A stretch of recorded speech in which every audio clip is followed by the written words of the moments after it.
Today we will discuss on options. Options is the third important types of derivative instruments available in the market. Options are basically formed to overcome the limitations of futures derivatives. We know that initial derivative was forward contract. In forward contract, there was many limitations, like it was a tailor-made contract, only two parties are involved, so no third party can enter there. So any party in a losing position can take this opportunity and can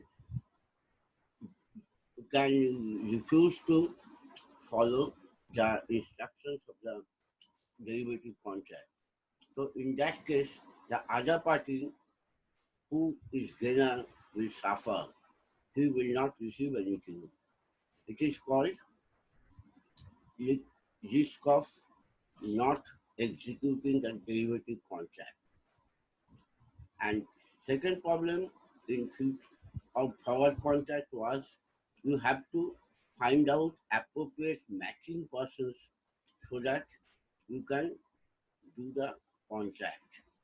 And third point was that since no third party was involved, it is not possible for anyone to enter into the contract and do any speculation and arbitraging activities. Without speculation, it is not possible to form a secondary market, and in that case, no market can develop. Therefore, for overcoming these limitations, futures was formed.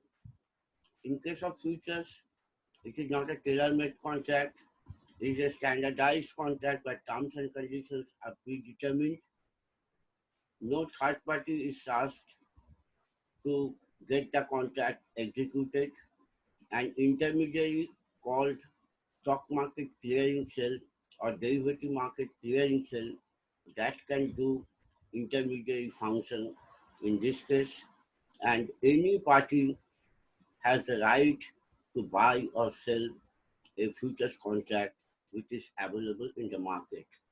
Therefore, liquidation is there, secondary market is there, any person can go and buy or sell at any time the futures he wants to do.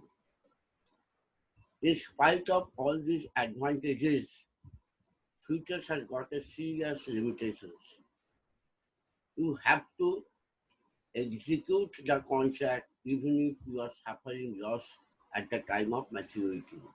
That means you are obliged to carry out the terms and conditions of the contract. If anybody refuses to do the terms and carry out the terms and conditions, in that case, there is a clearinghouse cell who will deduct the money from his margin deposit and pay the remainder. So there is no respite in this respect. So if a person knowing that he will suffer loss, but he is bound to execute it in spite of his knowledge, and here the loss can be unlimited. For this reason, for ordinary people, futures is a very risky thing. In order to overcome these limitations, this third type of option derivative contract has been derived. The main objective of the option contract is to overcome the limitations of futures contract. In futures, you are bound to carry out the obligation even if you are suffering loss. But in option, it may not require. Actually, in option, a party is not buying or selling any obligation. He is buying or selling a right. So there can be two types of right. Either it will be a buying right or it will be a selling right. If a person buys the right at the time of execution of the contract, he will verify whether his right is valuable or not. If he observes that the right is not valuable, it will incur loss to him. In that case, he may refuse to execute the contract. He may throw off his right and close the contract. Similarly, a person who has sold an option, he has also the right to check or verify whether his selling right is profitable or not. If it is profitable, he will execute, otherwise, he will not execute. Therefore, the risk is very less and it is very friendly for the ordinary people who are dealing with derivative market. Due to this reason, even after implementation of options, after futures and forward contract, it has become very popular and the market of the option is growing very fast. Now we will come to the some basic terminologies that are used in option. First, we will consider two types of options.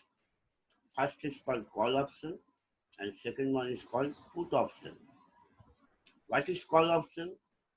Call option is the right to buy. Suppose there is an option, the underlying asset of which is the Reliance share. In that case, suppose the option is saying that price of the Reliance after 3 months will be 2,500. So if a person thinks that this price is low and he expects that after 3 months the price will be much higher than 2,500, then he can buy the call option. It is called right to buy. So this right will be executed if at the time of execution it is observed that the value of the Reliance share in the spot market is more than 2,500. Otherwise, he will throw off his right. In that case, only the amount paid for buying the call option will be his loss, and no further loss will be incurred. He will be very sure at the time of buying the maximum loss amount in future. The second type of option is called put option. Like call option, it is right to sell. So if a person in the previous example thinks that after 3 months the price of Reliance share will be less than 2,500, then he can buy the put option. That means he is buying the right to sell the Reliance share on maturity at 2,500. If his speculation or if his prediction becomes true after 3 months, and it is found that the spot price is much less than the price shown in the put option, then he can show up his right. But if it is higher, it is profitable to him, he will execute the right.